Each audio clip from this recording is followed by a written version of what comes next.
Cześć, tutaj Klaudia. W tym odcinku pokażę, jak zrobić kartkę wielkanocną z okienkiem. Niebieską bazę do kartki zginam na pół. Przyklejam odpowiednio docięty papier do scrapbookingu.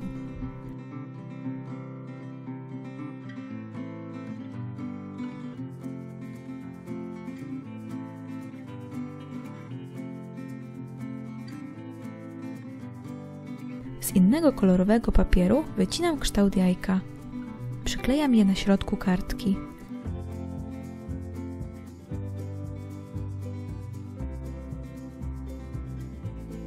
Z kartonu wycinam ramkę o szerokości 1 cm o takim samym kształcie jajka jak poprzednio. Przyklejam ją do kartki.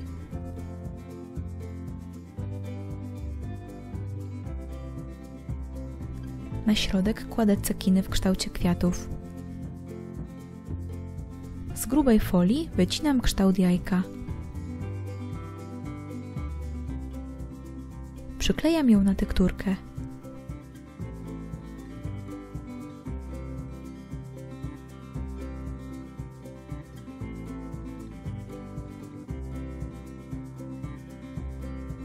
Miejsce klejenia maskuję niebieską ramką.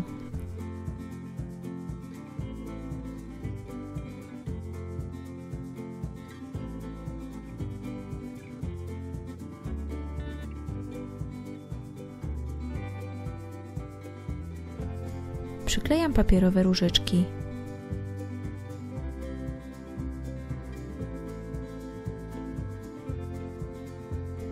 Z zielonego papieru wycinam listki i przyklejam je obok różyczek.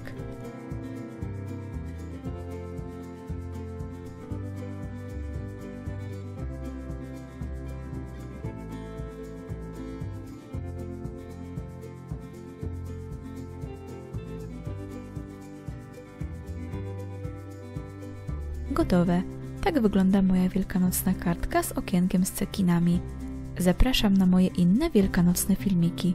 Subskrybuj kanał, a będziesz na bieżąco. Zapraszam też na mój profil na Instagramie. Pozdrawiam i do zobaczenia.